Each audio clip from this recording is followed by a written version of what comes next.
नट doubt नट पर आप सभी बच्चों का बहुत बहुत स्वागत है।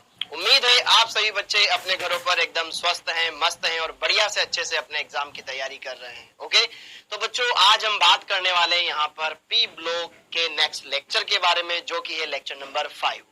बढ़िया से आपको यह लेक्चर देखना है, हर एक बात को अच्छे से सुनना है, हर एक बात को अच्छे से क्लियर करना है, जिससे कि आपको कोई दिक्कत ना रहे, कोई परेशानी ना रहे, हर एक बात को अच्छे से समझते हुए आप आगे बढ़ सके।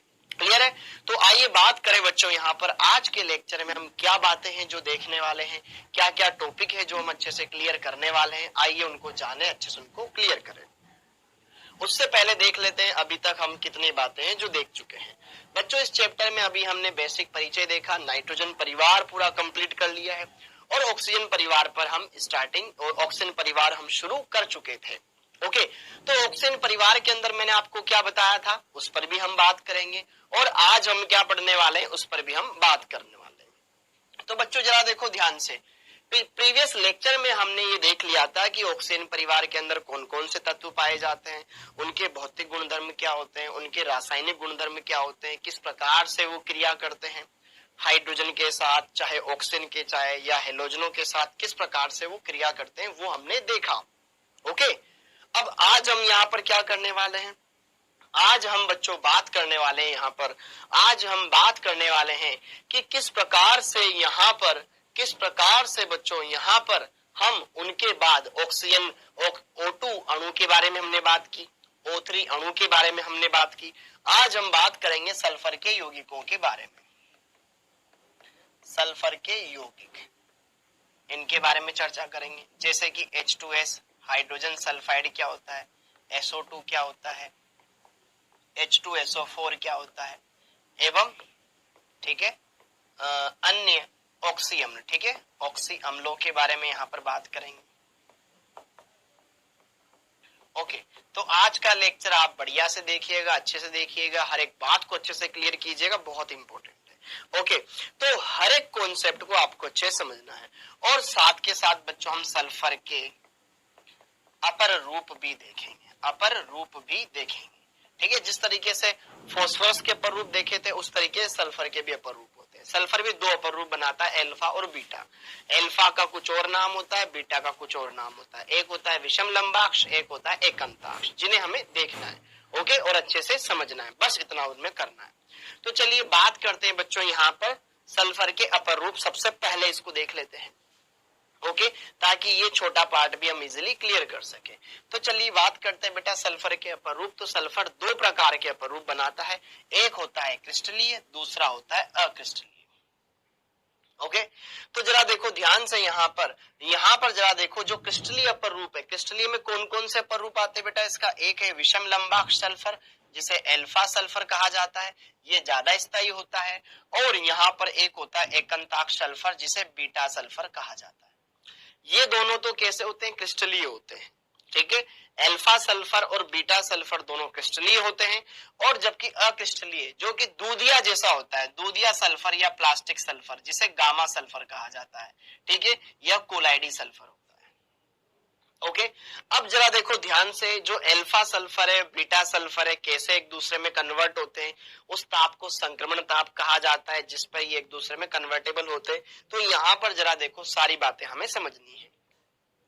बात करें एल्फा सल्फर, एल्फा सल्फर को बच्चों जब यहाँ पर 95.6 डिग्री से ज्यादा ताप पर गर्म किया जाता है तो ये बीटा में कन्वर्ट हो जाता है, बीटा सल्फर आपको मिल जाता है। और जब इसी बीटा सल्फर को अगर 95.6 डिग्री से कम ताप पर 95.6 डिग्री से कम ताप पर गर्म किया जाता है तो ये अल्फा में कन्वर्ट हो जाता है। और ये 95.6 डिग्री संक्रमण ताप है, ठीक है, जिस पर ये दोनों उपस्थित होते हैं, ये संक्रमण ताप है बेटा। ओके, और जरा बात करें, दोनों कार्बन डाइसल्फाइड में क्या होते हैं, विलय होते हैं, परंतु जल में अविलय होते हैं, ठीक है। दोनों के दोनों कार्बन डाइसल्फाइड में क्या होते हैं, यहाँ उसमें तो विलय होते हैं लेकिन जल में नहीं घुलते हैं। कार्बन डाइसल्फाइड में दोनों घुलते हैं, जल में नहीं घुलते हैं। क्या यह बात समझ में आ गई? Alpha sulphur, beta sulphur. Alpha sulphur को अगर आप 95.6 डिग्री से ज्यादा ताप पे कन्वर्ट करोगे बीटा में कन्वर्ट हो जाएगा, बीटा को इससे कम टेम्परेचर पे गर्म करोगे अल्फा में कन्वर्ट हो जाएगा। ये है आपका संक्रमण ताप। ठीक, अब बात करें यहाँ पर दूधीय सल्फर के बारे में। जो दूधीय सल्फर है बेटा, ये कैसे बनता है? ठीक है, एक नॉर्मल से सिंपल से एक अभिक्रिया है। जैसे कि अगर हम बात करें यहाँ पर H2S, H2S क्या होता है बेटा? एक आपका अपचायक होता है। ठीक है, तो ये दूसरे का अपचयन करेगा, खुद का ऑक्सीकरण करेगा। तो जरा देखो ध्यान से, यहाँ पर होता क्या है, जब H2S की अभिक्रिया HNO3 के साथ करवाई जाती है तो इसमें सल्फर पर आवेश है -2, नाइट्रोजन पर यहाँ पर आवेश है +5। तो इसका तो ऑक्सीकरण होता है, ये कन्वर्ट हो जाता है बेटा सल्फर में, 0 में चला जाता है, और ये सल्फर आपका होता है मिल्की सल्फर। ठीक है, और जबकि यहाँ पर ये NO3 है, ये किसमें? HNO3, ये कन्वर्ट हो जाता है बेटा NO2 + O2 में प्लस H2 में। तो जरा देखो ध्यान से, ये +5 से चला गया +4 में, और यह -2 से चला गया बेटा जी 0 में। ठीक है, और ये +5 से +4 में। तो इसका तो हुआ ऑक्सीकरण, और यहाँ पर जो सल्फर होता है ना, ये कैसा होता है? मिल्की। ठीक है, दूधिया सल्फर। ठीक है, तो इस तरीके से हम इन दोनों सल्फर को समझ सकते हैं। एक होता है क्रिस्टलीय, दूसरा होता है अक्रिस्टलीय। हमें ज्यादातर क्रिस्टलीय समझना है बेटा। क्रिस्टलीय के अंदर क्या क्या बातें हैं, हर एक बात को अच्छे से समझेंगे, हर एक बात को क्लियर करेंगे। जैसे कि सल्फर किस प्रकार से यहाँ पर जो अणु के रूप में होता है ना, एसिड के रूप में, ठीक है, बहुपरमाणु अणु के रूप में पाया जाता है सल्फर एसिड के रूप में, उसकी संरचना क्या होती है, कैसे बनेगी, सारी संरचनाएं बच्चों में आपको यहाँ पर बताऊंगा। बस आप थोड़ा सा ये पहले इन बातों को समझें। क्लियर है? अब आगे बढ़ते हैं। आगे बढ़े बच्चों, यहाँ पर जो अल्फा सल्फर है उसका घनत्व बीटा सल्फर से ज्यादा होता है, लेकिन दोनों की संरचना सेम होती है, ताज लाइक। ठीक है ना, क्राउन स्ट्रक्चर होती है, दोनों ताजनुमा संरचना रखते हैं। एसिड कैसी संरचना होती है इसकी? ताजनुमा संरचना होती है। जैसे कि जरा देखो ध्यान से, अगर मैं एसिड की संरचना बनाऊं बेटा, तो यहाँ पे ये सल्फर, फिर ये सल्फर, फिर यह सल्फर, फिर यह सल्फर, फिर यह सल्फर। ठीक है, फिर यहाँ पर एक सल्फर आएगा, फिर एक सल्फर यहाँ आता है, फिर एक सल्फर यहाँ आता है, फिर ये से जुड़ जाता है, क्राउन स्ट्रक्चर। ठीक है, सिर पे ताज लगा होता है ना, उल्टा W। ठीक है, धमाल मूवी याद आ रही है? तो वैसे इसकी स्ट्रक्चर होती है। ठीक है ना, ये ताजनुमा संरचना है एसिड की।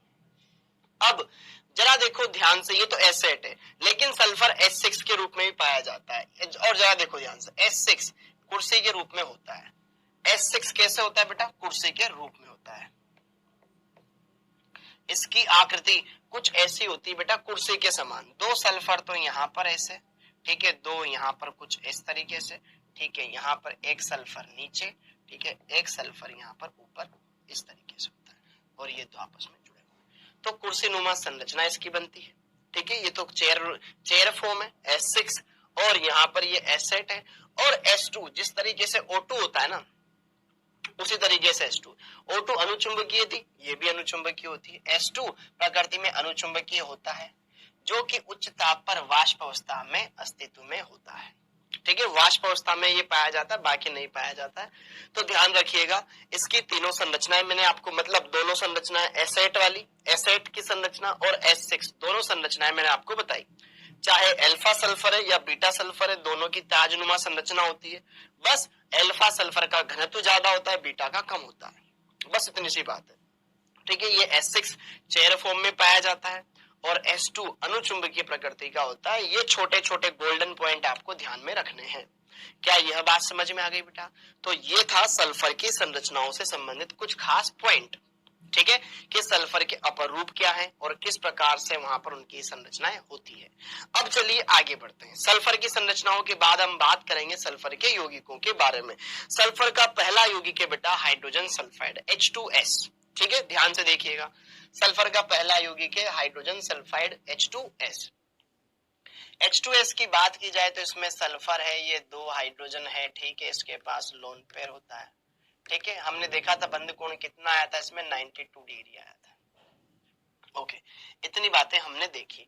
अब सबसे पहली बात, इसका निर्माण कैसे किया जाता है, तो आइए चलिए बात करते हैं इसके निर्माण की विधि। तो यार निर्माण की विधि बहुत आसान है। जरा देखो, मान लो आपके पास एक ब्यूरेट है बेटा, ब्यूरेट में क्या लिया आपने, कोई भी सल्फाइड लवण ले लिया, जैसे कि जिंक सल्फाइड ले लिया, लेड सल्फाइड ले लिया, आयरन सल्फाइड ले लिया, उसमें क्या मिला दो, एक दो बूंद मिला दो आप अम्ल की, तनु अम्ल, चाहे तनु HCl लो या तनु H2SO4 लो, उसकी बूंदें मिला दो तो आपको क्या आने लगेगी, उसमें से कुछ गैस निकलती हुई आपको महसूस होगी, जिसकी सड़े हुए अंडे के समान गंध होगी। वो सड़े अंडे के समान गंध वाली गैस H2SO। क्या मैंने कहा कि आपने कोई सल्फाइड, यहाँ पर प्रयोगशाला विधि है, मान लो आपने कोई सल्फाइड लवण ले लिया, जैसे कि मान लीजिए मैंने यहाँ पे इसका निर्माण किया, तो मैंने यहाँ पे निर्माण की एक अभिक्रिया लिखी, मैंने ले लिया आयरन सल्फाइड ले लिया, ठीक है, ये है आपके पास आयरन सल्फाइड।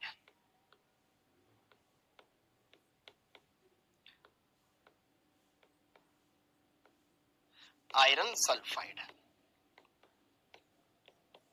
इस आयरन सल्फाइड की अभिक्रिया मैंने किसके साथ करवा दी, इसकी अभिक्रिया करवा दी, सपोज करो मैंने H2SO4 के साथ, तो H2SO4 FeSO4 बना लेगा और साथ में यहां से H2S गैस निकालता है। रंगीन गैस होती है लेकिन इसकी स्मेल आती है सड़े अंडे के समान, रोटन एग लाइक स्मेल, सड़े अंडे के समान गंध हमें फील होती है बेटा। ओके जी, क्या यह बात समझ में आ गई? ओके, इस प्रकार से आप इसका निर्माण करवा सकते हैं, बनती जाती है बनती जाती है। ऐसे कोई भी अभिक्रिया ले लो, चाहे आप FeS के बजाय यहाँ पर, अच्छा, और यहाँ पर यह जो अभिक्रिया होती है ये कीप उपकरण, एक उपकरण होता है, यह अभिक्रिया या उपरोक्त अभिक्रिया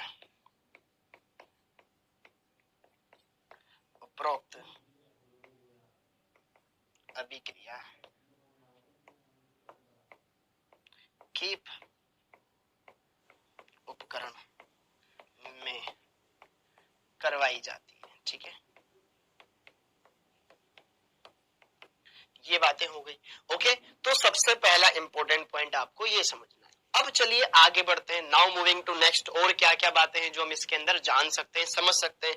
तो अब हम बात करेंगे बच्चों यहाँ पर कि यह और क्या क्या बातें जो हमें देखने को मिलती है। अब बच्चों देखो ध्यान से, दूसरी बात इसी के अंदर मैं आपको बता देता हूं, H2S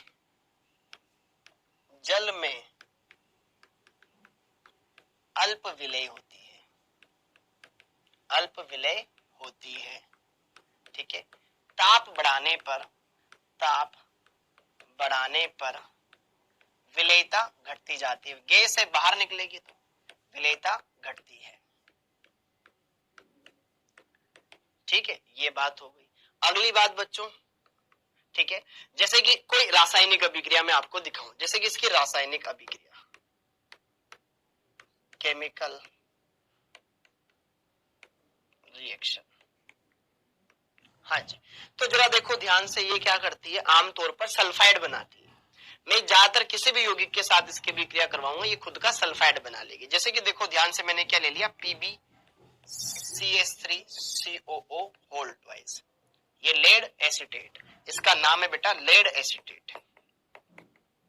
जब मैं लेड एसीटेट की अभिक्रिया करवाता हूं H2S के साथ, तो H2S क्या करती है बेटा, ये सल्फाइड खुद का सल्फाइड बना लेती है, ठीक है, तो यहां से लेड सल्फाइड बन जाएगा और यहां से ये एसिटिक अम्ल गायब हो जाता है, अलग हो जाता है, 2 मोल ये प्राप्त हो जाएगा। PbS लेड सल्फाइड बन जाता है, लेड सल्फाइड बन जाता है, जो कि कैसा होता है, पीला, जो कि कैसा होता है, ब्लैक, काला अवक्षेप इसका आपको देखने को मिलेगा। लेड सल्फाइड कैसा होता है बच्चा, ब्लैक होता है। तो ये इसकी रासायनिक अभिक्रिया हुई। अच्छा, दूसरी बात आपको यहां पर ये समझ में आएगी, कोई भी अभिक्रिया देख लो, जैसे कि मैंने ये अभिक्रिया देखी बेटा, इसमें जो सल्फाइड आयन है, सल्फर पर आवेश कितना आएगा, सल्फर पर आवेश आएगा सर -2। क्या सल्फर अपनी न्यूनतम ऑक्सीकरण अवस्था में, बिल्कुल न्यूनतम -2 ही होती है। तो इसका क्या हो सकता है, क्या अपचयन हो सकता है, नहीं हो सकता, इसका क्या होएगा, सिर्फ ऑक्सीकरण होएगा, इसका केवल ऑक्सीकरण संभव है, अपचयन संभव नहीं है। क्या मेरी बात समझ में? इसका केवल ऑक्सीकरण संभव है, अपचयन संभव नहीं है। तो यहां पर यह एक अपचायक के समान कार्य करता है, मतलब दूसरे का ऑक्सीकरण करेगा, मतलब खुद का ऑक्सीकरण करेगा, दूसरे का अपचयन करेगा। तो जरा देखो ध्यान से, यहां पर बात करते हैं, ठीक है, यहां पर अगर हम बात करें बच्चों, H2S अपचायक के समान कार्य करती है। जैसे कि मान लो मैंने क्या लिया, SO2 लिया, SO2 की अभिक्रिया बेटा H2S के साथ करवा दी, तो यह क्या करती है, सल्फर में कन्वर्ट हो जाती है और H2O बना देती है। तो जरा देखो ध्यान से, यहाँ पर सल्फर का ऑक्सीकरण अंक +4 था, किस में चला गया, 0, तो ऑक्सीकरण अंक घट गया, तो क्या कहलाएगा, अपचयन। अपचयन हुआ कि नहीं हुआ, खुद -2 से 0 में चला गया, तो इसका क्या हुआ, ऑक्सीकरण। ठीक है, इस तरीके से हम इसको समझ सकते हैं, अच्छे से क्लियर कर सकते हैं। हर एक बात आपको समझ में आनी चाहिए। एक और अभिक्रिया हमने शुरुआत में देखी थी कि जब HNO3 की अभिक्रिया हम करवाते हैं बेटा H2S के साथ, तो यहाँ पर भी क्या होता है, ये सल्फर बनता है, NO2 बनता है, साथ में यहाँ पर H2O बनता है। तो जरा देखो ध्यान से, NO3 पर आवेश +5 है, तो +5 वाला यौगिक किस में चला जाता है, +5 वाला यौगिक चला जाता है बेटा +4 में। ये हो गया इसका अपचयन, और खुद का कर लिया इसने ऑक्सीकरण। कैसे, जरा देखो ध्यान से, यहाँ पर सल्फर -2 में है, यहाँ पे 0 में चला गया, तो खुद का ऑक्सीकरण हो गया, दूसरे का अपचयन करेगा। तो जो दूसरे का अपचयन करते हैं वो क्या कहलाते हैं बेटा, इन्हें कहा जाता है अपचायक। तो यह बेसिक बातें हैं जो आपको ध्यान में रखनी है H2S के बारे में, कि H2S का निर्माण कैसे होता है, H2S की गंध कैसी होती है, और H2S किस प्रकार से यहाँ पर उत्पाद बनाती है। ओके, तो यह बात क्लियर हुई। अब हम बात करेंगे बच्चों दूसरे यौगिक सल्फर के, जिसका नाम है sulphur dioxide, SO2, sulphur dioxide. तो बात की जाए बच्चों SO2 के बारे में, तो सबसे पहले इसकी संरचना देख लेंगे। सल्फर के बाह्यतम कोश में 6 इलेक्ट्रॉन होते हैं। अब इससे 2 ऑक्सीजन जुड़ रहे हैं बेटा, तो एक डबल बॉन्ड ये बनाता है, एक डबल बॉन्ड ये बनाता है, इसके पास एक लोन पेयर रहता है। ऐसे इसकी संरचना होती है। अब बात करें यहाँ पर इसका निर्माण कैसे होता है, तो आइए जरा बात करें इसके निर्माण के बारे में। तो जरा देखो ध्यान से, आप जानते हैं सल्फाइड आयन, जानते हैं बेटा सल्फाइड आयन, SO3 2-, ये सल्फाइड आयन होता है। या आप जानते हैं बाइसल्फाइड आयन, जानते हैं HSO3-, HSO3-, ये होता है आपका बाइसल्फाइड आयन। इसमें आप अम्ल मिला दो, तनु H2SO4 मिला दो, यहां से SO2 गैस निकलती हुई दिखाई देती है। ठीक है, जैसे कि देखो ध्यान से, या HCl मिला दो। ठीक है, जैसे कि देखो ध्यान से, जब हम क्या करते हैं निर्माण, जैसे कि मान लो मैंने निर्माण की पहले अभिक्रिया ली, जैसे कि मैंने क्या लिया, सोडियम सल्फाइड लिया, सोडियम सल्फाइड ले लिया, इसकी अभिक्रिया मैंने HCl के साथ करवा दी, इसमें क्या मिला दिया, तनु HCl मिला दिया। जैसे मैं तनु HCl मिलाता हूं बेटा, यहां पर लवण तो बनता ही है, यहां पर यह लवण तो बनता ही है। ठीक है, क्या यहां पर क्या बन जाएगा, NaCl तो बनता ही बनता है, लेकिन साथ में बेटा यहाँ पर SO2 गैस भी निकलती है और ये H2O अलग हो जाता है। ठीक, तो यहाँ पर ये है सोडियम सल्फाइड। ठीक है, तो सोडियम सल्फाइड की अभिक्रिया जब अम्ल के साथ करवाते हैं तो भी SO2 गैस प्राप्त होती है। ठीक है, दम घोटू गैस होती है ये भी। ठीक है, दम घोटू गैस।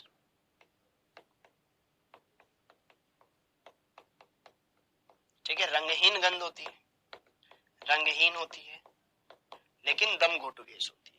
इसी प्रकार से अगर मैं यहाँ पर इसकी अभिक्रिया क्या करवा दूं, जैसे कि सोडियम बाइसल्फाइड के साथ करवा दूं, तब भी मैंने अगर मान लो मैंने तनु HCl यूज कर लिया, चाहो तो H2SO4 यूज कर लो, कोई दिक्कत नहीं है। यहाँ पर क्या बन जाएगा, यही NaCl बन जाएगा, यही SO2 गैस निकल जाएगी और साथ में यही H2O आपको मिल जाएगा। ठीक है, तो सल्फाइड या बाइसल्फाइड लवणों को तनु अम्ल के साथ अभिकृत कराने पर SO2 गैस प्राप्त होती है। तो ऐसे भी हम लिख सकते हैं, सल्फाइड एवं बाइसल्फाइड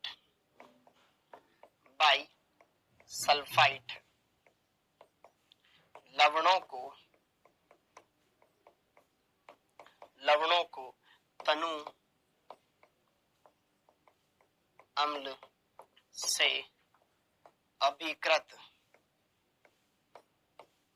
अभिकृत कराने पर, तनु अम्ल से अभिकृत कराने पर SO2 गैस प्राप्त होती है। SO2 गैस गैस प्राप्त होती है।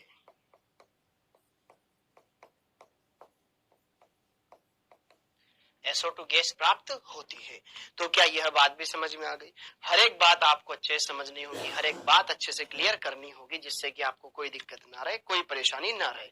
अब बच्चों जरा देखो ध्यान से, आप एक चैप्टर पढ़ते हैं तत्वों का निष्कर्षण, धातुओं का निष्कर्षण, कि धातुओं का कैसे निष्कर्षण किया जाता है, उस वाले चैप्टर में भी SO2 का निर्माण होता है, बहुत आयत से होता है। जरा देखो ध्यान से यहाँ पर अगली निर्माण की विधि, ठीक है। सल्फाइड अयस्कों का भर्जन कराने, अगर सल्फाइड अयस्कों का आप भर्जन करवाते हैं तो सल्फाइड अयस्कों के भर्जन से भी SO2 गैस प्राप्त होती है, ठीक है। सल्फाइड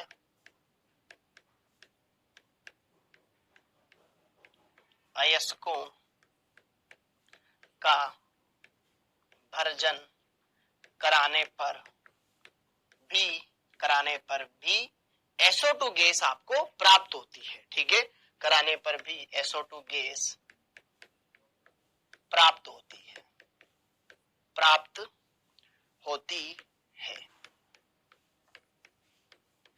ठीक है। सल्फाइड अयस्क, जैसे कि मान लो, जैसे कि मैंने जिंक सल्फाइड लिया, जिंक सल्फाइड भर्जन क्या होता है, जब सल्फाइड अयस्कों को ऑक्सीजन की उपस्थिति में गर्म किया जाता है, तो ऑक्सीजन की उपस्थिति में इसको गर्म कर दो, तो यहाँ पर गर्म करने पर क्या बनता है बेटा, जिंक ऑक्साइड बनता है, साथ में SO2 गैस निकलती है, ठीक है। समझ में आया? तो इस तरीके से आप इन चीजों को समझ सकते हैं, बढ़िया से क्लियर कर सकते हैं, कोई दिक्कत नहीं लेनी, ठीक है। बैलेंस करने की कोई जरूरत नहीं है, ओके। हाँ जी, तो क्या ये सारे पॉइंट समझ में आए? क्या हर एक बात क्लियर हुई क्या बच्चा? तो इन पॉइंट्स को आपको अच्छे से समझना है, अच्छे से क्लियर करना है। जैसे कि देखो ध्यान से, अगर मैं इस अभिक्रिया को बैलेंस करना चाहूं, देखो ध्यान से, इसमें 3 ऑक्सीजन है, ठीक है, ओके। तो अगर यहाँ पर 3 ऑक्सीजन है तो यहाँ पर या तो मैं 3/2 लगा दूं, ठीक है, या फिर मैं यहाँ पर क्या करूं, 3 ऑक्सीजन लगा दूं, 2 यहाँ पर ये लगा दूं जिंक, ठीक है। तो यहाँ पर आपके पास ये 2 हो जाएंगे, सल्फर भी 2 हो जाएंगे। इस तरीके से आप इस अभिक्रिया को बैलेंस कर सकते हैं, ठीक है, ओके। तो ये बात भी हो गई, इस तरीके से भी आप इसको बना सकते हैं। या फिर जो सल्फर होता है वायुमंडलीय ऑक्सीजन है उसके साथ क्रिया कर लेगा, जो हवा में उपस्थित ऑक्सीजन है उसके साथ क्रिया करके SO2 बना सकता है। चौथी अभिक्रिया ये भी तो है कि कारखानों से निकलने वाला सल्फर, ठीक है, कारखानों से जो सल्फर निकल रहा है वह सल्फर क्या कर लेगा, O2 के साथ क्रिया कर लेगा, जो कि वायु में उपस्थित है, उसके साथ क्रिया करके भी SO2 गैस बना ही सकता है, ठीक है। तो इस तरीके से हम यहाँ पर इसका निर्माण समझ सकते हैं कि भैया ऐसे ऐसे इसका निर्माण होता है। अब बात करें यहाँ पर सल्फर डाइऑक्साइड के बारे में। सल्फर डाइऑक्साइड के बारे में बच्चों अगर हम बात करें तो यह एक अम्लीय ऑक्साइड होता है। जरा देखो ध्यान से इसके बारे में बात करें, यह एक अम्लीय ऑक्साइड होता है, यह एक अम्लीय ऑक्साइड होता है। मैंने आपको शुरुआत में बताया था कि जो सल्फर का ऑक्साइड होता है वो कैसा होता है, अम्लीय होता है। सल्फर डाइऑक्साइड की बात की जाए या सल्फर ट्राइऑक्साइड अम्लीय होता है। तो ये जल में डालने पर क्या करेगा, अम्ल बनाएगा। जैसे कि देखो ध्यान से, मैंने क्या किया, H2 लिया, इसमें जल में प्रवाहित कर दी SO2 गैस, तो यह क्या होता है, क्या बनाता है, H2SO3 बनाता है, सल्फ्यूरस अम्ल। याद है आपको क्या, जब अम्ल वर्षा होती है, तो अम्ल वर्षा क्यों होती है पता है, जब कारखानों से निकलने वाला सल्फर डाइऑक्साइड जब बारिश के पानी के साथ मिक्स होता है तो अम्ल बना लेता है, ठीक है, सल्फ्यूरस अम्ल। इस वजह से हम इसको अम्ल वर्षा कहते हैं। ये निकलता है, फिर नाइट्रोजन के ऑक्साइड निकलते हैं, नाइट्रिक अम्ल बनता है, सल्फ्यूरिक अम्ल बनता है, उस वजह से वहां पर बारिश का पानी अम्लीय हो जाता है, ठीक है। तो ये इस प्रकार से बनाता है। अच्छा, दूसरी बात, सल्फर, अगर मैं बात करूं यहाँ पर SO, अगर मैं बात करूं बेटा इस कंपाउंड के अंदर, किसी भी एक कंपाउंड के अंदर अगर मैं आपको दिखाने की कोशिश करूं, जैसे कि देखो ध्यान से, यहीं पर देख लो, सल्फर कितने ऑक्सीजन से जुड़ा हुआ है बेटा, 2 ऑक्सीजन से। एक ऑक्सीजन पर आवेश कितना होता है, अगर मैं बात करूं तो एक ऑक्सीजन पर -2, तो 2 पर -4, उस पर बैलेंस करने की वजह से सल्फर पर +4। सल्फर +4 ऑक्सीकरण अवस्था में है। सल्फर की अधिकतम ऑक्सीकरण अवस्था +6 होती है, तो इसकी ऑक्सीकरण अवस्था बढ़ भी सकती है और घट भी सकती है। मतलब यह ऑक्सीकारक और अपचायक दोनों के समान व्यवहार कर सकता है, यह मैं आपको कहना चाहता हूं। सल्फर ऑक्सीकारक और अपचायक दोनों के समान व्यवहार कर सकता है, ये मैं आपको कहना चाह रहा हूं। अपचायक के समान भी व्यवहार करता है, ऑक्सीकारक के समान भी व्यवहार करता है। अपचायक के समान तो दूसरे का अपचयन करेगा, खुद का ऑक्सीकरण कर लेगा, खुद सल्फेट आयन में कन्वर्ट हो जाएगा। और ऑक्सीकारक दूसरे का ऑक्सीकरण करेगा, खुद का अपचयन करेगा, दूसरों को तो ऑक्सीकृत करेगा ही करेगा, खुद सल्फर में रिड्यूस हो जाएगा, अपचयित हो जाएगा। तो आइए जरा यहाँ पर इसकी कुछ अभिक्रियाएं हम देखते हैं, इनको समझते हैं। अपचायक प्रकृति, तो जरा देखो ध्यान से, जो SO2 होता है, SO2 अपचायक एवं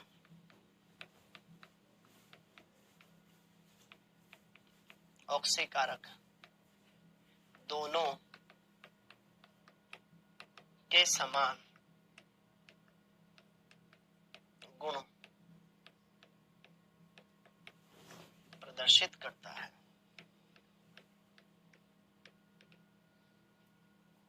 यदि अगर हम बात करें बेटा SO2 खुद तो सल्फेट आयन में कन्वर्ट हो जाता है, तो यहां पर इस पर ऑक्सीकरण अवस्था +4 है, यहां पर बेटा इसमें +6 आ जाती है। आप x मान के हल कर ले, आप ऑटोमेटिक यहां पे देख लेंगे इस पे 6 आवेश, ठीक है। अब जरा देखो ध्यान से, अब यदि मैं इसकी अभिक्रिया करा दूं Cr2O7 वाले कोई आयन के साथ, इसका नाम है बेटा chromate ion. Chromate ion, chromate ion में क्रोमियम पर आवेश होता है बेटा जी +6, तो +6 से चला गया +3 में, अपचयन हुआ कि नहीं हुआ, तो ये अपचायक हुआ।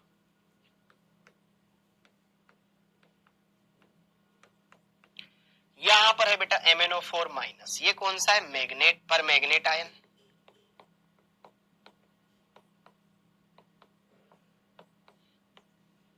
पर मैग्नेट आयन, तो अपचयन हुआ कि नहीं हुआ Mn+2 में, कलरलेस, ये होता है रंगहीन, ओके।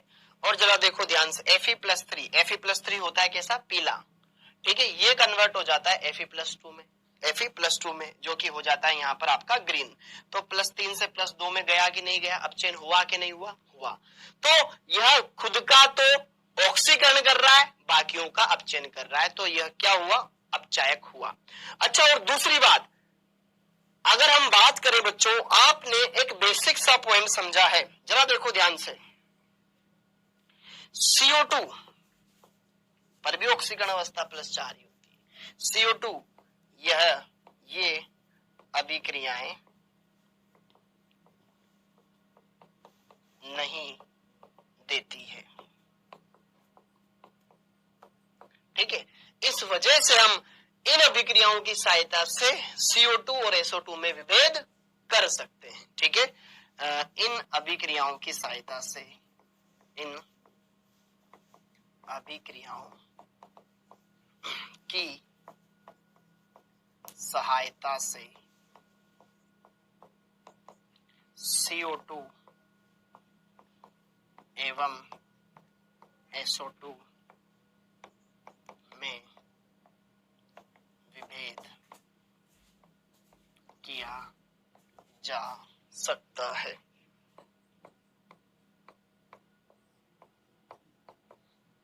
ठीक है, यह पॉइंट भी आपका क्लियर हो गया। अब ऑक्सीकारक भी इसकी प्रवृत्ति होती बेटा, तो जरा देखो ध्यान से, ऑक्सीकारक प्रवृत्ति में जो आपका SO2 है जिसमें +4 आवेश है, ये 0 पे चला जाता है, खुद का अपचयन कर लेगा, ठीक है। जैसे कि देखो ध्यान से, जब SO2 की अभिक्रिया जब हम H2O के साथ करवाते हैं तो ये सल्फर बना लेता है, मिल्की सल्फर। और अगर किसी HX के साथ अभिक्रिया करवाई जाए, जैसे कि Br- हुआ, I- हुआ, इनको X2 में कन्वर्ट कर देगा, माइनस से 0 में चला गया, इनका ऑक्सीकरण कर दिया, खुद का अपचयन हो गया, ठीक है। तो इस तरीके से आप इन अभिक्रियाओं को भी समझ सकते हैं, ऑक्सीकारक अभिक्रिया। तो यहां पर यह वो अभिक्रिया है जिसमें SO2 तो खुद यहां पर सल्फर में अपचयित हो रही है, ठीक है, और जबकि बाकियों का यहां पर ऑक्सीकरण हो रहा है। यह अभिक्रिया बताई थी ना मैंने आपको कि जब यहां पर अगर हम बात करें H2S की अभिक्रिया करवाई जाती है SO2 के साथ, तो यहां पर ये किस में कन्वर्ट हो जाता है, ये सल्फर में कन्वर्ट हो जाता है, साथ में जल बन जाता है। तो यहाँ पर +4 से किस में गया, 0 में, तो +4 से 0 में जाना क्या कहलाएगा, अपचयन। तो इसने क्या किया, ऑक्सीकरण किया, यह एक ऑक्सीकारक है, हाँ या ना, ठीक है। और ये -2 से इसमें चला गया, तो इसका क्या हुआ, ऑक्सीकरण अंक बढ़ गया, तो ये अपचायक है और H2S अपचायक होती तो है, ये तो हमने पढ़ा भी अभी थोड़ी देर पहले। ठीक, तो यहाँ पर यह SO2 के बारे में भी बात हो गई। क्लियर है बच्चों? अब हम बात करेंगे यहाँ पर सल्फ्यूरिक अम्ल के बारे में। फिर सल्फ्यूरिक अम्ल के बाद में ऑक्सी अम्ल पढ़ाऊंगा सारे के सारे। ये भी एक ऑक्सी अम्ल है, इसमें थोड़ी सी थ्योरी है। थ्योरी ये है कि इसका निर्माण कैसे होता है। निर्माण सारा कुछ सब कुछ मैं बताने वाला हूं, आपको जरा भी दिक्कत नहीं लेनी, बस एक बार थ्योरी पढ़ लेते हैं। जरा देखो ध्यान से, थ्योरी भी पढ़ने की जरूरत नहीं है, सारी बातें मैं आपको बताता हूं।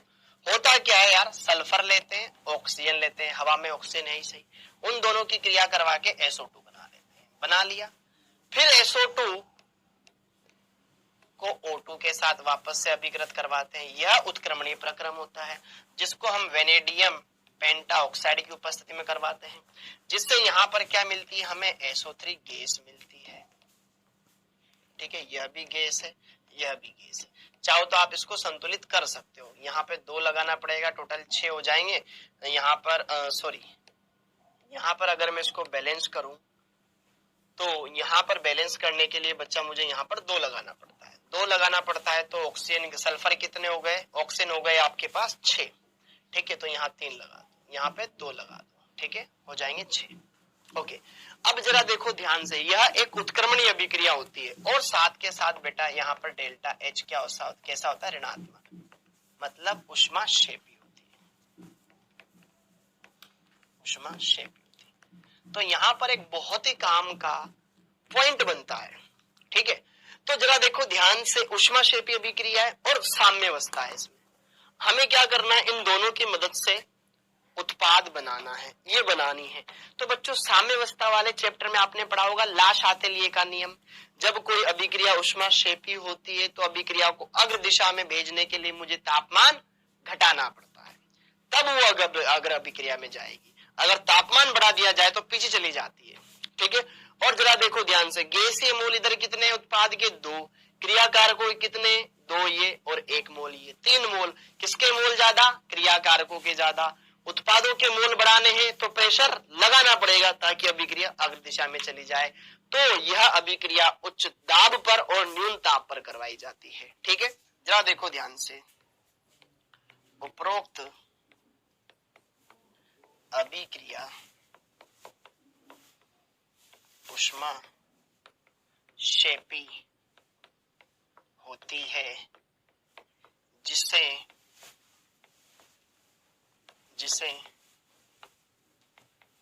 अग्र दिशा में ले जाने के लिए, मतलब मुझे SO3 की सांद्रता बढ़ानी है, मुझे सामने थोड़ी ना बनाना रखना है इसमें।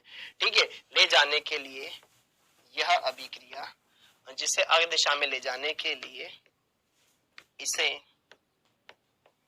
न्यून ताप, इसे कम ताप, न्यून मतलब तो बहुत कम हो जाएगा ना, इसे कम ताप एवं उच्च दाब पर करवाया जाता है। टेम्परेचर इतना कम भी नहीं होना चाहिए कि अभिक्रिया ही ना हो। ठीक है ना, एक नॉर्मल कम टेम्परेचर होना चाहिए, बस इतना सा ध्यान रखिएगा। ठीक है, तो ये ध्यान रखिएगा बच्चों। अब जरा देखो ध्यान से, यहां से क्या मिला आपको, SO3 बना। इस SO3 को आपने बना लिया। ठीक है, बना लिया। अब जरा देखो ध्यान से, इस SO3 को H2SO4 के द्वारा अवशोषित करवाया जाता है। इस SO3 को H2SO4 हम बाहर से लेते हैं और उसके साथ इसको अवशोषित करवाते हैं, जिससे ये किस में कन्वर्ट हो जाता है, H2S2O7 में कन्वर्ट हो जाता है। H2S2O7 में कन्वर्ट हो जाता है। ये बन गया आपका ओलियम, इसे बोला जाता है बेटा ओलियम, और जिसमें पानी मिला करके हम जो सांद्रता चाहिए H2SO4 की वैसा हम बना सकते हैं। यहां से ये H2S2O7 के अंदर आप पानी मिलाओ, आप यहां पर क्या बना सकते हैं, H2SO4 बना सकते हैं। यहां क्या बना सकते हैं आप, H2SO4 बना सकते हैं। ये है आपके पास सल्फ्यूरिक अम्ल। सल्फ्यूरिक अम्ल, सल्फ्यूरिक अम्ल। ठीक है, इस प्रकार से आप बना सकते हैं। इतनी बातें समझ में आ गई। यही चीज आगे लिखी हुई है, जरा देखो ध्यान से। और यह है आपकी इसकी कौन सी विधि? संपर्क कक्ष विधि। संपर्क कक्ष विधि। अब जरा देख लें क्या उसको। ठीक है, हाँ जी, तो जरा देखो ध्यान से, संपर्क कक्ष विधि द्वारा कैसे निर्माण किया जाता है ये मैंने आपको बताया। अब जरा देखो ध्यान से, यहाँ पर सिंपल सी बात है। ठीक है, संपर्क विधि द्वारा औद्योगिक उत्पादन H2SO4 का, सल्फ्यूरिक अम्ल का उत्पादन संपर्क प्रक्रम द्वारा किया जाता है, जिसमें 3 प्रक्रम शामिल है। पहला प्रक्रम, सल्फर या सल्फाइड अयस्क को वायु की उपस्थिति में दहन करवा के SO2 बनाना। पहला काम है SO2 का निर्माण करना। फिर उत्प्रेरक वेनेडियम पेंटाऑक्साइड की उपस्थिति में ऑक्सीजन के साथ अभिक्रिया करके SO2 को SO3 में कन्वर्ट करना, कर लिया। फिर SO3 का H2SO4 में अवशोषण कर ओलियम प्राप्त करना।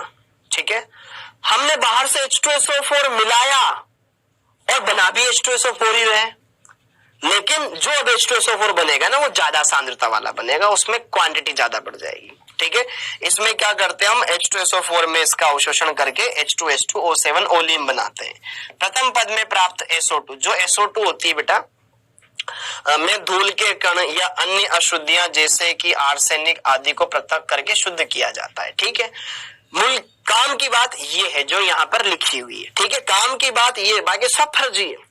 ठीक है, कि जो सल्फर है, सल्फर को O2 के साथ अभिक्रिया करवा के SO2 गैस बना लेते हैं। ठीक है, फिर यहाँ पर यह पॉइंट सबसे इंपॉर्टेंट है। ठीक है, यह पॉइंट सबसे इंपॉर्टेंट है, ला शातिलिए का नियम। ठीक है ना, ला शातिलिए के भाई अभिक्रिया उष्माक्षेपी है, उष्माक्षेपी अभिक्रिया को अग्र दिशा में भेजने के लिए लो टेम्परेचर करना पड़ेगा, तब अग्र दिशा में जाएगी। ठीक है, और मोल इधर कम है इधर ज्यादा है, तो अग्र दिशा में लाने के लिए इसको प्रेशर देना पड़ता है ताकि आगे भग सके। ठीक, ये सारे बेसिक पॉइंट है जो आपको पता होने चाहिए। ठीक है, तो यहां पर इसके बारे में ये बातें क्लियर हो गई। अब जरा देखो ध्यान से, जो H2SO4 है बेटा ये एक अम्ल है, तो अम्ल है तो अम्ल तो टूटता भी है। तो जरा देखो ध्यान से, ये जो H2SO4 है, यह जो अम्ल है ना बेटा H2SO4, ये टूटता है, H+ आयन निकालता है, क्योंकि अम्ल है तो अम्लीय गुण दर्शाएगा ही दर्शाएगा, 2 H+ आयन त्यागता है। अच्छा चलो देखो ध्यान से, H2SO4 की संरचना देख लो, जगह है अपने पास अच्छी खासी, तो इसकी संरचना बता देता हूं। जरा देखो ध्यान से, इसमें 2 डबल बॉन्ड होते हैं बेटा और 2 सिंगल बॉन्ड होते हैं। अगर आपको सल्फर का ऑक्सीकरण निकालना है तो X मान के हल कर लो। ठीक है, वो एक बार में प्रैक्टिस करवा देता हूं। जरा देखो ध्यान से, यहाँ पर हाइड्रोजन पर होता है +1, सल्फर पे पता नहीं है, X मान लो, 4 ऑक्सीजन है, 1 पर -2 बराबर 0 कर लो, X बराबर हल करोगे +6 आ जाएगा। ठीक है, सल्फर पर आवेश आता है बेटा +6। ठीक है, ओके। अब जरा देखो ध्यान से, ये सल्फर पे +6 कैसे आया होगा? सल्फर और ऑक्सीजन के बीच में डबल बॉन्ड है, ऑक्सीजन की विद्युत ऋणता ज्यादा है तो इस पे -2, इस पे +2 आया होगा, इससे मिला। अब जरा देखो, यह भी -2 रहेगा और इस पर +2 फिर आया। जरा देखो ध्यान से, इस पर -1 इस सल्फर की वजह से आया होगा, उधर के साथ बैलेंस सही इसकी वजह से, और इस पर आया होगा फिर +1। ठीक है, और इसकी वजह से इस पर भी बेटा +1 आया होगा, इस पर -1 आया होगा। तो जरा देखो ध्यान से, +2 +2 +4 +5 +6, इस तरीके से भी आप देख सकते हो। ठीक है, या फिर डायरेक्ट आप बेसिक मेथड लगाओ, इस तरीके से हल कर लो, कोई दिक्कत नहीं है। ठीक है, ओके। तो यहां पर इस तरीके से हम समझ सकते हैं। जैसे इन बंदों को तोड़ दो, यह बंद ऑक्सीजन पे जाएगा, इस पे +1 आएगा, इस बंद को तोड़ दो, फिर +1 आएगा, इन दोनों बंदों को ऑक्सीजन पे शिफ्ट करा दो, उसमें -2, इस पे +2 आएगा, इनको शिफ्ट करा दो, फिर इस पे +2 आएगा, तो ओवरऑल +6 चार्ज होता है इसमें। ठीक है, अब जरा देखो ध्यान से, ये कितने सिग्मा बंद बना रहा? 1 2 3 4 सिग्मा। संकरण क्या आएगा बेटा? sp3 संकरण इसका होता है। अब आगे देखो सर, sp3 संकरण होता है तो ज्यामिति चतुष्फल की होनी चाहिए ना। ले बेटे खुश, अब कोई दुख दर्द तेरे को नहीं होना चाहिए, बनना दी चतुष्फल की ज्यामिति। ओके, अब आगे देखो, ये सारी बातें क्लियर हो गई। अब कुछ बातें हैं जो हमें समझनी है, अच्छे से क्लियर करनी है। जैसे कि जरूर देखो ध्यान से, यहाँ पर कुछ थ्योरी बातें, कुछ थ्योरेटिकल।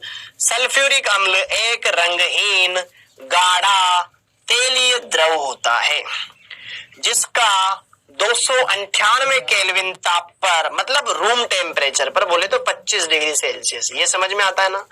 विशिष्ट घनत्व 1.84 ग्राम सेंटीमीटर क्यूब होता है, पर सेंटीमीटर क्यूब होता है, ठीक है। ओके, इतना काम नहीं आता है ये, ठीक है। 283, अच्छा 283 पर ये जम जाता है, ठीक है, जम जाता है, और 611 केल्विन पर उबलने लगता है, ठीक है। यह जल में अत्यधिक ऊष्मा निर्गमन के साथ घुलता है। इसको जल में घोलोगे तो बहुत ऊष्मा निकलती है, इसलिए इसको सावधानी पूर्वक इस्तेमाल किया जाता है, जाना चाहिए। किंग ऑफ केमिकल, रसायनों का राजा बोला जाता है इसको। अतः सांद्र सल्फ्यूरिक अम्ल का तनुकरण करने पर बहुत सावधानी बरतनी चाहिए। जैसे कि मान लो दो परत लिए हैं आपके पास, एक में इतना सारा आपके पास अम्ल भरा हुआ है, सांद्र अम्ल, और एक में पानी है, तो आपको सांद्र करना है। इसको कैसे करोगे? इसमें पानी मिला दो, है ना? नहीं पगलो, ये सांद्र, इसमें पानी मिलाओगे तो पता चला जो फ्लास्क है ना फट जाएगा, ठीक है। उल्टा इसको पानी में मिलाओ, ठीक है, ताकि ये कम रहे, ये पानी ज्यादा रहे, तो बैलेंस हो सके। वरना इसमें पानी मिला देना तो ये बहुत ज्यादा ऊष्मा निकालता है, ठीक है।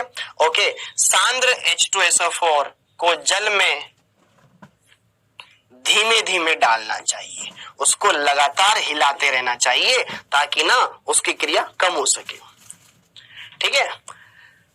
सांद्र H2SO4 को जल में, न कि जल में सांद्र H2SO4 मिलाना है, ठीक है, मतलब जल में मिलाना है सांद्र H2SO4, H2SO4 में जल नहीं मिलाना है, ये मैं बोलना चाह रहा हूं। क्या मेरी बात समझ में आ गई? क्योंकि बहुत ज्यादा पावरफुल होता है ये। अगर किसी की स्किन पे गिर जाए, उसके पानी सुखा दे उसका स्किन का, त्वचा का पानी सुखा देगा, ये इतना ज्यादा प्रबल होता है, ठीक है। शक्कर पे डाल दो, शक्कर काली पड़ जाती है। जैसे कि देखो ध्यान से यहाँ पर, और कुछ बेसिक बातें जो यहाँ पर आपको समझनी है। देखो, सल्फ्यूरिक अम्ल की रासायनिक अभिक्रियाएं इसकी निम्न विशेषताओं के फलस्वरूप है। कि सल्फ्यूरिक अम्ल इतना ज्यादा यूज में क्यों लिया जाता है? पहली बात तो ये अम्लीय होता है, ये उड़ता भी नहीं है, उष्मा वाष्पशील भी नहीं होता है। जरा देखो ध्यान से, निम्न वाष्पशील, इसकी वाष्पशीलता भी बहुत कम होती है। प्रबल अम्लीय गुण, प्रबल अम्लीय होता है, जल के प्रति प्रबल बंधुता तथा ऑक्सीकरण कर्मक का गुण रखता है। जल के प्रति बंधुता भी दिखाता है, घुल भी जाता है उसमें, और ऑक्सीकारक तो ये होता ही है। सल्फर इसमें उच्च ऑक्सीकरण अवस्था में है, तो ये ऑक्सीकारक के समान व्यवहार करेगा। तो आओ जरा देखो ध्यान से, यहाँ पर ये अम्ल है, तो अम्ल टूटता कैसे? जरा देखो ध्यान से, H2SO4, H2SO4 को मैं पानी में डालूंगा बेटा, अपना एक H+ इसने त्याग दिया। जैसे कि देखो ध्यान से, यहाँ पर कहा गया वो H2SO4, जरा देखो ध्यान से, ये H2SO4, इसमें क्या है बेटा, यह हाइड्रोजन भी त्यागा जा सकता है, यह हाइड्रोजन भी त्यागा जा सकता है, 2 H+ आयन इसके पास उपस्थित है, ठीक है, तो ये दोनों को त्याग सकता है। तो चलिए बच्चों, यहां पर अगर हम बात करें, जब ये पहला H+ आयन त्यागेगा, तो इसने H+ आयन त्यागा, इसने ग्रहण कर लिया, H3O+ में कन्वर्ट हो गया। यहां से एक H निकलने के बाद क्या आ जाएगा? HSO4- आएगा कि नहीं आएगा? आएगा, ठीक है। जिसके लिए K1 क्या होता है? अम्ल का आयनन स्थिरांक, वो बहुत ज्यादा आएगा। K1 क्यों बोल रहा हूं? क्योंकि दूसरा H+ भी त्यागेगा, दूसरा H+ त्यागा, ठीक है। तो यहां पर बेटा जी इसने बचा हुआ H+ त्याग दिया, तो एक और ऋणावेश आ जाएगा, SO4 2-, ये सल्फेट आयन बन गया, और यहां से इसने H+ आयन इसको दे दिया, तो यहां पर ये K2 आया। अब जरा देखो ध्यान से, K1 और K2 के अंदर, K1 और K2 के अंदर जरा देखो, बड़ा कौन है? K1 बड़ा है या K2 बड़ा है? K1 का मान, तो ये जो K1 होता है ना बेटा, ये 10 से भी ज्यादा आता है, और ये 1.2/100, इसका मतलब कितना हुआ? अरे भैया आगे और 2 दशमलव बाद पॉइंट लगा दो, मतलब 0.012, ये इसका मीनिंग हुआ। ओके, तो बहुत कम हुआ ना, मतलब हम ये बोल सकते हैं K1 का मान K2 की तुलना में बहुत बड़ा होता है, K1 का मान। तो यह दोनों प्रकार के अम्ल बना सकता है, यह भी बनाएगा और यह भी बनाएगा अच्छे से, ठीक है। तो यहां पर जरा देखो ध्यान से, कुछ बातें जो हमें समझनी है। ठीक है। निम्न वाष्पशीलता के कारण सल्फ्यूरिक अम्ल का उपयोग अधिक वाष्पशील अम्लों के उनके संगत लवणों से उत्पादित करने के लिए किया जाता है। भाई सीधी बात है, जो पहलवान है उसकी चलेगी। किसी की हिम्मत हुई, कोई ऐसा अम्ल है जो यहाँ पे आके बैठा हुआ है, अब इसने कहा हट पगले हम प्रबल हैं, तो ये छोटे मोटे को तो फूंक मार के उड़ा देगा। ये अभिक्रिया हमने पहले भी देखी है और अच्छे से समझी भी है। जैसे कि मान लो आपने यहाँ पे ले लिया सोडियम क्लोराइड ले लिया, अब मैंने इसमें H2SO4 मिलाया, तो भैया H2SO4 तो हम लोग का राजा है, ठीक है। ये क्या करेगा, हट पगले हम अपना लवण बनाएंगे, H2SO4 तू H+ लेके चला जा, तू आजाद हो जा, ठीक है। मान लो आपने यही अभिक्रिया NO3 के साथ करवा दी, ठीक है। H2SO4 बोलेगा कि हट पगले हम अपना लवण बनाएंगे, तो निकल यहां से Na2SO4 बन गया, क्योंकि तू H लेके चला जा। तो यही है, ठीक है। जो प्रबल अम्ल है वो दुर्बल अम्ल को हटा देगा, ठीक है। सिंपल सी बात ध्यान रखिएगा, प्रबल अम्ल दुर्बल अम्ल को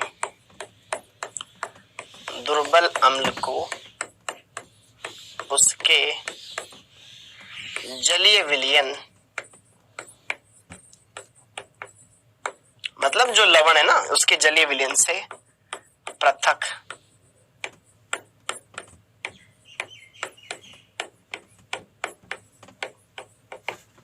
कर देता है, ठीक है। ये बात आपको ध्यान रखनी है, ओके। तो इस तरीके से यहां पर आप इन दोनों अभिक्रियाओं को अच्छे से समझ सकते हैं। अब अगली अभिक्रिया देखो, अगली अभिक्रिया बच्चों देखो ध्यान से, सांद्र सल्फ्यूरिक अम्ल प्रबल निर्जलीकारक होता है। यह प्रबल निर्जलीकारक होता है, पानी सोच लेता है।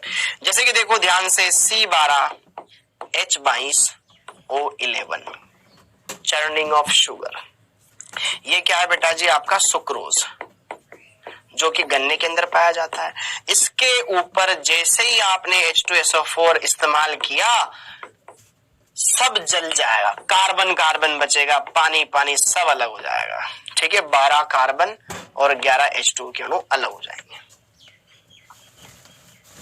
ये है तुम्हारा H2SO4 जो कितना घातक है, ठीक है। पानी सोच लेता है सामने वाले में से, ठीक है। इन बातों को ध्यान रखना, अच्छे से क्लियर रखना, ठीक है। छोटी छोटी बातें लेकिन काम की बातें। इसी तरीके से अगर मैं बात करूं यहाँ पर HCOH फॉर्मिक अम्ल, फॉर्मिक अम्ल के ऊपर मैंने H2SO4 डाल दिया, तो इसमें से क्या कर लेगा, ये H2 निकाल देगा। अब H2 निकाल दिया तो इसमें क्या बचा, CO कार्बन मोनोऑक्साइड बन जाएगा। मतलब प्रबल निर्जलीकारक होता है, ये निर्जलीकरण का काम करता है। यहां से H2 निकल गया, निर्जलीकारक। अब इसकी अभिक्रियाओं को समझते हैं, ठीक है। तो जरा देखो ध्यान से, यहां जो लिखा हुआ है इसको समझते हैं। सांद्र H2SO4 प्रबल निर्जलीकारक है, भैया देख लिया हमने पहले ही। यदि गैसें अम्ल से क्रिया नहीं करती है तो ऐसी नमी युक्त गैसों का शुष्क H2SO4 में से प्रवाहित करके किया जाता है। मान लो यदि कोई गैस है जो अम्ल से क्रिया नहीं करती है, तो उनको बोलेंगे आ बेटा इधर आ, ठीक है। शुष्क H2SO4 में से प्रवाहित करके करेंगे। तो सल्फ्यूरिक अम्ल क्या करता है, कार्बनिक यौगिकों में से जल को पृथक कर देता है, इसमें से ही पृथक कर दिया, और फॉर्मिक अम्ल में से भी पृथक कर दिया, ठीक है। इसका प्रमाण कार्बोहाइड्रेट पर इसके निर्जलीकरण की क्रिया, ये सुक्रोज एक कार्बोहाइड्रेट ही तो होती है, ठीक है, उस पर क्रिया करवा करके यहां से इसको सत्यानाश जल खींच के ले जाएगा, ठीक है। ओके, तो क्या यहां पर यह अभिक्रिया समझ में आई। अब जरा देखो अगली अभिक्रिया कि जो सांद्र H2SO4 होता है वो प्रबल ऑक्सीकारक भी होता है। सोने और प्लेटिनम के साथ क्रिया नहीं करता है, बाकी सबको धो डालता है अच्छे से, ठीक है। आओ जरा यहां पर बात करते हैं। गर्म एवं सांद्र H2SO4, गर्म एवं सांद्र H2SO4, ठीक है, मध्यवर्ती प्रबल ऑक्सीकारक है। जैसे कि इसकी अभिक्रिया मैंने कॉपर के साथ करवाई सांद्र की, तो यहां पर कॉपर सल्फेट प्लस H2O बना देगा, ठीक है। आप सल्फर के साथ करवा दो, SO2 प्लस H2 बना देगा। ठीक है, आपने कार्बन के साथ करवा दी तो CO2 plus SO2 plus H2 बना देगा। आपने KBr के साथ अभिक्रिया करवा दी तो यहाँ पर यहाँ पर KH SO4 भी बनता है और Br2 भी बनते हैं, फिर बाकी जो दो बनते हैं वो तो बनते ही हैं। यह ऑक्सीकारक के समान व्यवहार कर रहा है तो खुद का +6 था, +6 से किस में चला गया, यहाँ पर बेटा जी देखो, यहाँ तो देखो ये कॉपर किस में था, 0 में, 0 ऑक्सीकरण अवस्था में था, -0 नहीं है, 0 है केवल, 0 से किस में चला गया, +2 में। तो क्या हुआ, इसने ऑक्सीकरण कर दिया कॉपर का। ठीक है, सल्फर यहाँ पे जरा देखो ध्यान से, सल्फर 0 में, 0 से किस में चला गया, +4 में, तो इसका तो ऑक्सीकरण हो गया।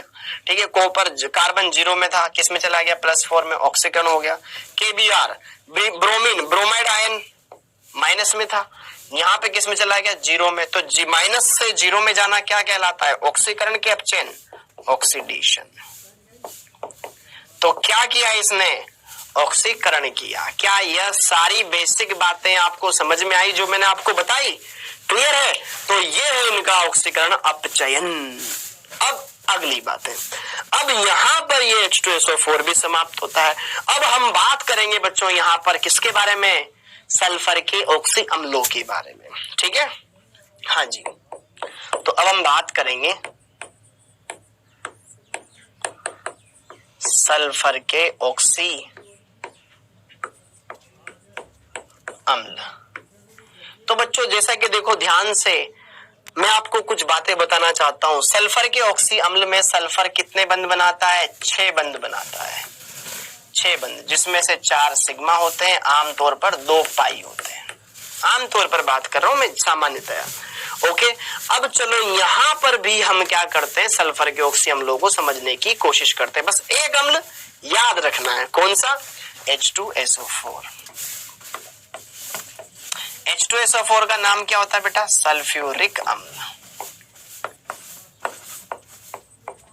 ये ध्यान रख लो, अगर इसमें से एक ऑक्सीजन निकाल दो तो क्या बन जाएगा, अब बोलो, अब तो याद होना चाहिए तुम्हें यार, H2SO3, क्या बोलते हैं इसको, सल्फ्यूरस अम्ल।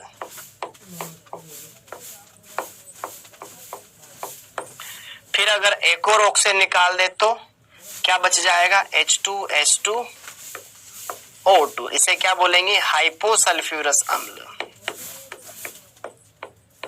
सल्फ्यूरस अम्ल। ठीक है, सल्फ्यूरस अम्ल बोलेंगे बेटा, ओके जी, ठीक है, लेकिन ये बहुत कम स्थायी, ठीक है ना।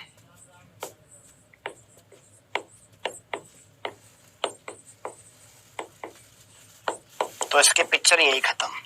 अब जरा देखो ध्यान से, अगर मैं इसमें एक ऑक्सीजन जोड़ दूं तो क्या बन जाएगा, H2SO5, परऑक्सी सल्फ्यूरिक अम्ल।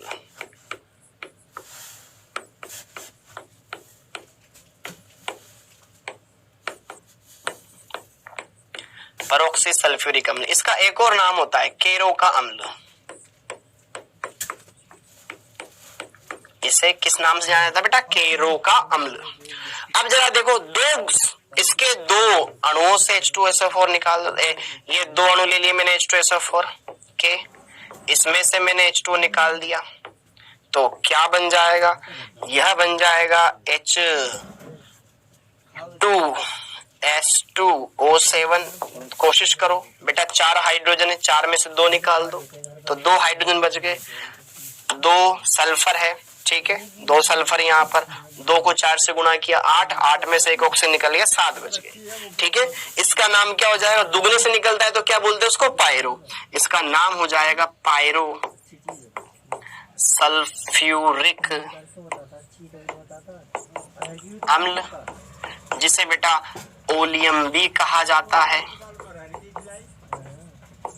ओलियम। ठीक है, हाँ जी। और अगर इसको डबल कर दिया जाए, इसमें से H2O निकाल दिया जाए तो क्या बन जाएगा, H2S2O5, इसे क्या कहेंगे, पायरो सल्फ्यूरस अम्ल कहेंगे, क्या, पायरो सल्फ्यूरस अम्ल कहेंगे। क्या यह बात समझ में आई क्या, ओके, यह बात क्लियर हो गई। ये सारी छोटी छोटी बातें आपके लिए बहुत इंपॉर्टेंट है बेटा। और अगर मैं क्या कर दूं, इसमें एक ऑक्सीजन जोड़ दूं तो क्या बन जाएगा, H2S2O8। इसे क्या बोलेंगे, परोक्सी पायरोसल्फ्यूरिक अम्ल। परोक्सी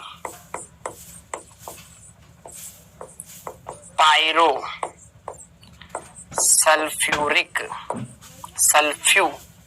सल्फ्यूरिक लिख रहा हूं मैं हर बार, ठीक है, सल्फ्यूरिक लिखना है इसको, ठीक है, सल्फ्यूरिक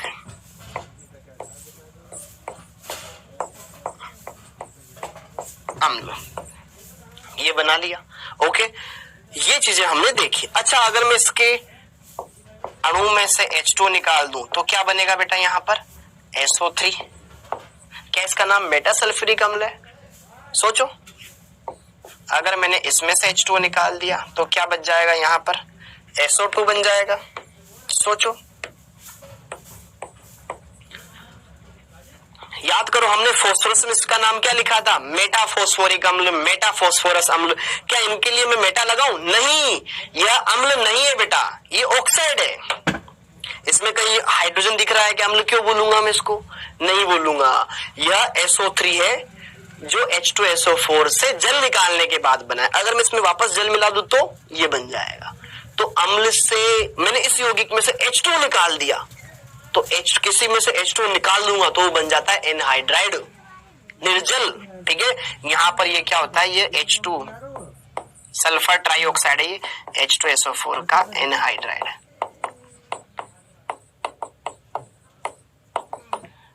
ठीक है, ये क्या है, H2SO3 का एनहाइड्राइड। ठीक है, इसका नाम क्या है, H2S2O8 का परोक्सी पायरोसल्फ्यूरिक अम्ल, जिसको एक और नाम से जाना जाता है मार्शल अम्ल।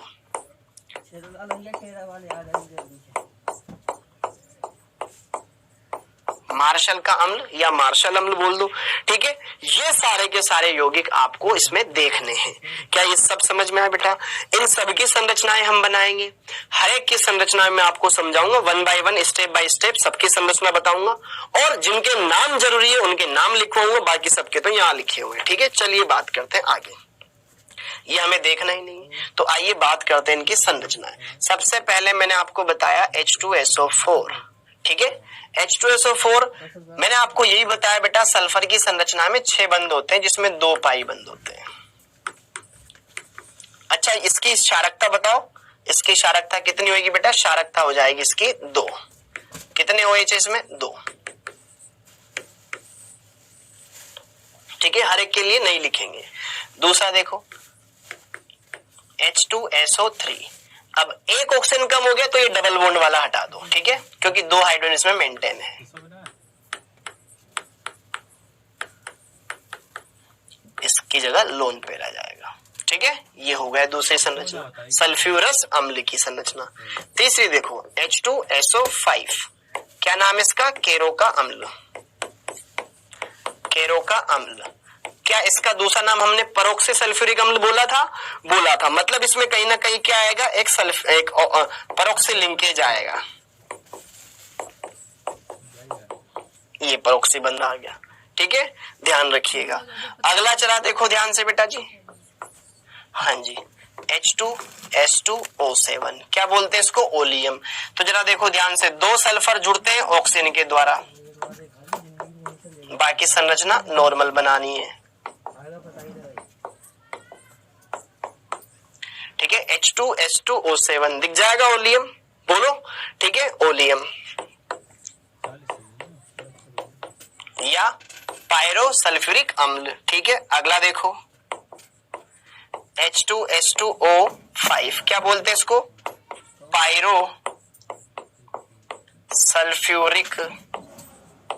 पायरोसल्फ्यूरस।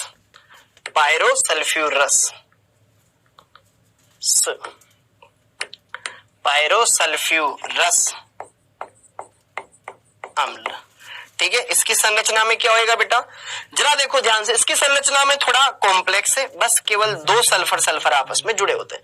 अब आपका काम है, एक सल्फर से 3 ऑक्सीजन जोड़ने हैं, एक से 2 जोड़ने हैं। जुड़ गए। अब 2 हाइड्रोजन है, एक OH इधर लगा दो, एक OH इधर लगा दो, तो एक के पास लोन पेयर रहता है और एक 6 बंध बनाता है, एक 4 बंध बनाता है। ये संरचना आपको ध्यान रखनी है, ठीक है। ये H2SO5 की पायरोसल्फ्यूरस अम्ल। अब कौन सी बची? अब बच गई आपके पास H2SO8, 6 7वीं, मतलब 6, 5 इधर हो गई थी ना, तो 6। हाँ जी, H2S2O8, इसका नाम क्या है बेटा? परऑक्सी पायरो सल्फ्यूरिक अम्ल है ये। ओके, तो जरा देखो इसमें क्या होता है, परऑक्सी बंध आता है दोनों सल्फर के बीच में, जस्ट लाइक दिस, बाकी एज इट इज है।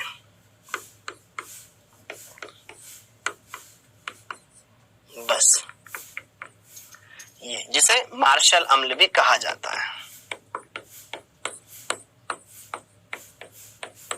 क्या यह बातें समझ में आई बच्चों आपको? सिंपल है। अब कुछ और है जो मेरे को लिखाने हैं, तो अब जरा देखो ध्यान से। अच्छा, यहां से आपको कुछ चीजें क्लियर हो जाएगी कि यार किसमें सल्फर सल्फर बंध है, किसमें सल्फर के बाद परोक्सी लिंकेज है, किसमें सल्फर ऑक्सीजन सल्फर बंध है, ठीक है, किसमें सल्फर ऑक्सीजन ऑक्सीजन सल्फर बंध है, ये परोक्सी बंध है, ठीक है। ये चीजें क्लियर हो रही है। अगला, अब जरा देखो ध्यान से, अगला छोटा सा देखते हैं।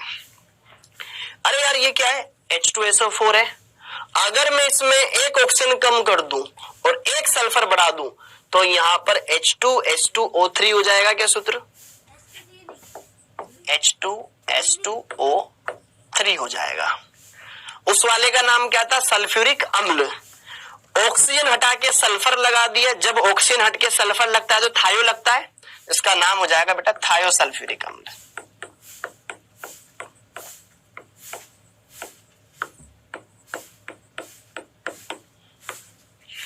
इसमें एक डबल बॉन्ड ऑक्सीजन हटा करके सल्फर लगा दो, खत्म बात, ये बन गया H2S2O3 हो गया। अब बच्चों देखो ध्यान से, यहां पर कुछ और मैं आपको लिखवाना चाहता हूं, ठीक है।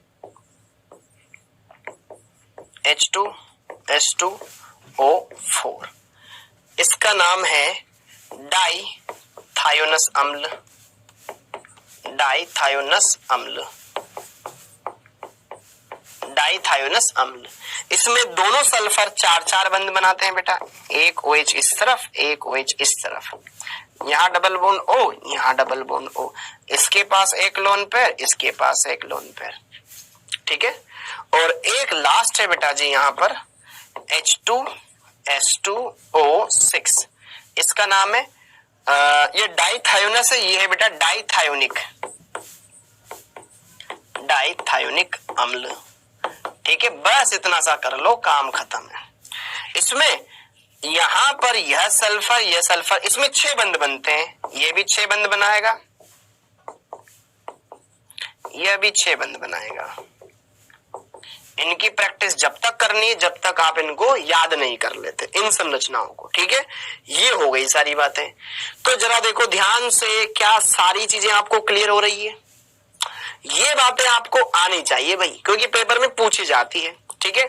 ओके, तो मैंने आपको देखो ध्यान से ये अम्ल लिखा दिए, मैंने आपको H2S2O3 लिखाया, अभी मैंने आपको H2S2O4 लिखाया, मैंने आपको H2S2O5 लिखाया, मैंने आपको H2S2O6 लिखाया, मैंने आपको H2S2O7 लिखाया, मैंने आपको H2S2O8 लिखाया, लिखा है बच्चा, ठीक है। यहां पर क्या सल्फर एकल बंध सल्फर पाया जाता है क्या? इसमें बच्चा यहां पर इसका नाम क्या है? थायोसल्फ्यूरिक अम्ल है, थायोसल्फ्यूरिक अम्ल, ठीक है। H2S2O4, इसका नाम क्या था बेटा जी? इसमें सल्फर सल्फर बंध था ना, ठीक है। इसमें क्या था? सल्फर सल्फर बंध था आपके पास, उसमें डबल बॉन्ड था, सल्फर सल्फर बंध था। इसका नाम क्या है? इसका नाम था डाइथायोनस अम्ल, डाइथायोनस अम्ल, ओके। हाँ हाँ जी, H2S2O5, H2S2O5 की अगर मैं बात करूं, H2S2O5 क्या इसमें सल्फर सल्फर बंद था? जी हाँ, इसमें भी सल्फर सल्फर बंद था। इसका नाम क्या था? पायरो सल्फ्यूरस अम्ल। क्या इसमें सल्फर सल्फर बंद था क्या? जरा देखो, H2S2O6 में क्या सल्फर सल्फर बंद था? बोलो। जी हाँ, इसमें भी सल्फर सल्फर बंद था। इसका नाम क्या था बेटा? डाइथायोनिक अम्ल।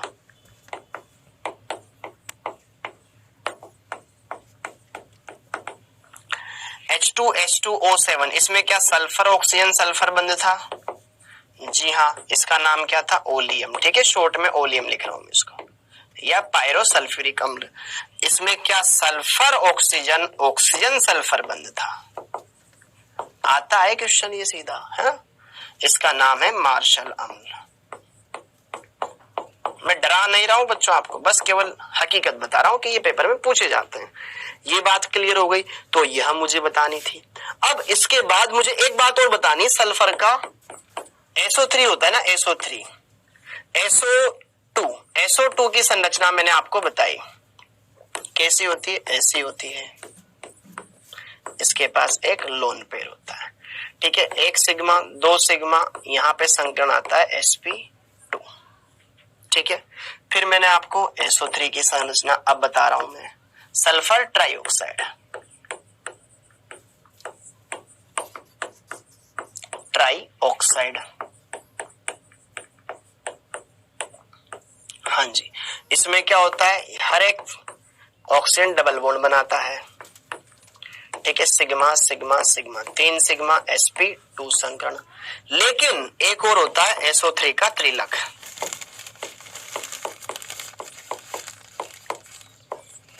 इसको बोला जाता है SO3 होल थ्राइस या S3O9।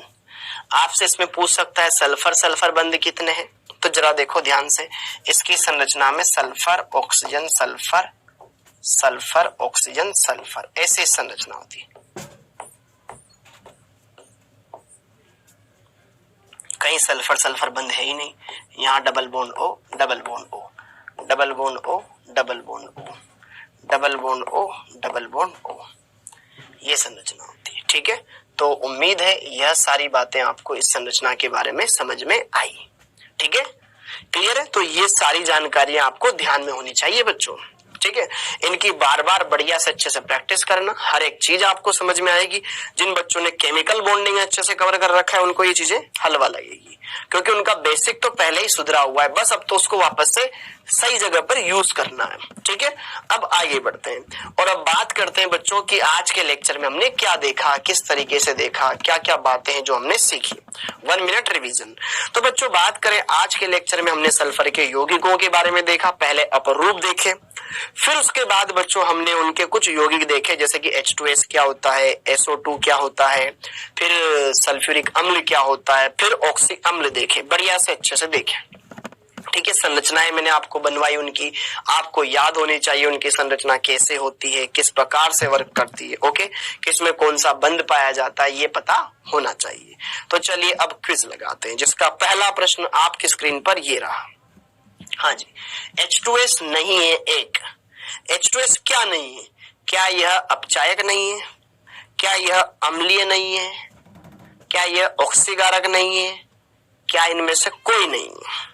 बोलो, H2S किसके समान व्यवहार नहीं कर सकती है? बोलो, बोले बच्चा, क्या होगा इस क्वेश्चन का आंसर? बोलिए। Okay, next question, oxygen oxygen बंद रखने वाला अम्ल है। आगे क्वेश्चन, ऐसे क्वेश्चन पेपर में पूछे जाते हैं। तो H2S2O3, H2S2O6, H2S2O8, H2S4O6। अब सर ये S4 कहां से आ गया? ये बता दूंगा मैं, टेंशन मत लो, इसी में बता दूंगा। ठीक है, हाँ जी, ट्राई करो आप। किसमें सल्फर सल्फर बंद है, ऑक्सीजन ऑक्सीजन बंद है। ओके, आइए बात करते हैं दोनों क्वेश्चन के बारे में। H2S क्या नहीं है? अरे भाई H2S में सल्फर पर ऑक्सीकरण अवस्था -2 है, न्यूनतम ऑक्सीकरण अवस्था है, तो ये खुद का ऑक्सीकरण करना चाहेगा, दूसरे का अपचयन करेगा, तो ये अपचायक के भांति व्यवहार करेगा, न कि ऑक्सीकारक के भांति। तो ये नहीं है, तो यही अपना आंसर है। ठीक है, H2S एक अम्लीय प्रकृति का होता है बच्चा। अब ऑक्सीजन ऑक्सीजन बंद रखने वाला है मार्शल अम्ल। याद है ना, मार्शल अम्ल की संरचना में होती है। अब सर ये नीचे क्या बला है, ये तो हमने देखा ही नहीं।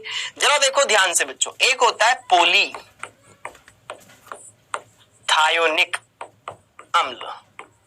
पॉलीथायोनिक अम्ल, जिसका सूत्र होता है H2SNO6।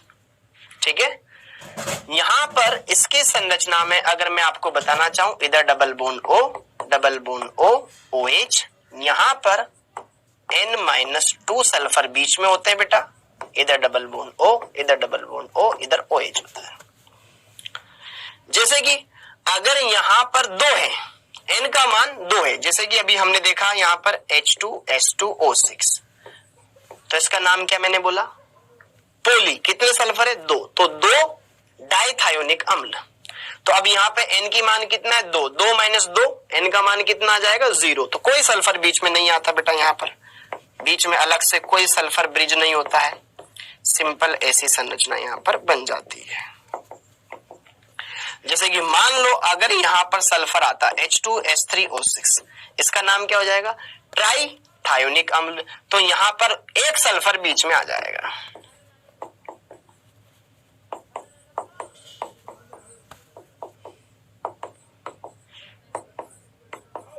और अगर मुझे बात करनी है H2S4O6, तो टेट्रा, इसका नाम क्या हो गया, अब बता दो, टेट्राथायोनिक अम्ल।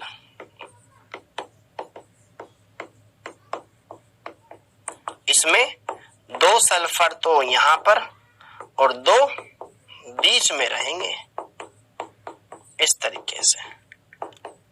तो अब मुझे बताओ, समझ में आया ये H2S4O6 टेट्राथायोनिक अम्ल। ठीक है, ओके। तो यहां पर बंद ओ बंद रखने वाला ये है, इसमें भी नहीं है ओ बंद। तो क्लियर हुआ, तो इस तरीके से हमने इसको समझ लिया। तो आज के लेक्चर में हमने क्या देखा, आइए आपको समझ आई सारी चीजें जो मैं बता रहा हूं। आज के लेक्चर में हमने देखा बेटा सल्फर के यौगिक, अच्छे से इसको कंप्लीट किया और ऑक्सीजन परिवार भी समाप्त किया। अब अगले लेक्चर में हम पढ़ेंगे बेटा जी यहां पर हेलोजन परिवार।